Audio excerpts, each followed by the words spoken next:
بسم اللہ الرحمن الرحیم۔ السلام علیکم ورحمۃ اللہ وبرکاتہ۔ معزز سامعین و ناظرین، رمضان میں روزے کی حالت میں کچھ کا پینا، اس کی 3 صورتیں ہو سکتی ہے۔ یا تو یہ قصدن ہوگا، یا بھول کر ہوگا، اور یا غلطی سے ہوگا۔ اگر کوئی شخص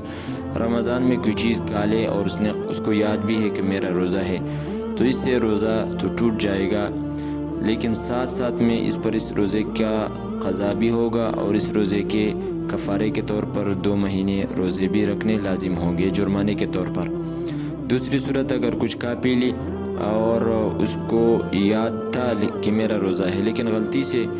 اس کا کھانا، مثال کے طور پر منہ میں اس نے کوئی چیز رکھی تھی، وہ غلطی سے اندر چلی گئی، یا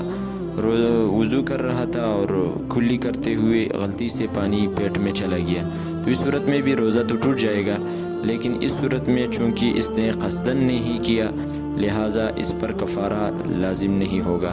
تیسری صورت، اگر اس کو یاد ہی نہیں تھا کہ میرا روزہ ہے اور اس نے کچھ کھا لیا، اس کو یاد ہی نہیں تھا کہ میرا روزہ ہے اور اس نے پانی پی لیا، تو اس صورت میں اس کا روزہ بھی نہیں ٹوٹے گا، کیونکہ شریعت میں بھول کی وجہ سے روزہ نہیں ٹوٹتا ہے۔ اسی طرح معزز دوستو، ایک اہم مسئلہ یہ ہے کہ بندہ بسا اوقات سحری میں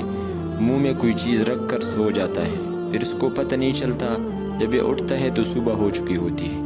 اب اس صورت میں مثال کے طور پر اس نے منہ میں نسوار رکھی تھی، یا اس نے منہ میں کوئی چنگم، چاکلیٹ وغیرہ رکھا تھا، پان رکھا تھا، اور اسی حالت میں سو گیا اور صبح ہو گئی، تو اس کا کیا حکم ہے؟ تو علماء فرماتے ہیں کہ اس صورت میں اس کا روزہ ٹوٹ جاتا ہے، اور اس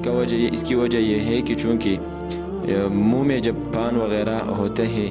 تو اس کے جو ذرات ہوتے ہیں وہ لعاب اور تھوک کے ساتھ پیٹ کے اندر چلے جاتے ہیں، اس وجہ سے اس سے روزہ ٹوٹ جاتا ہے۔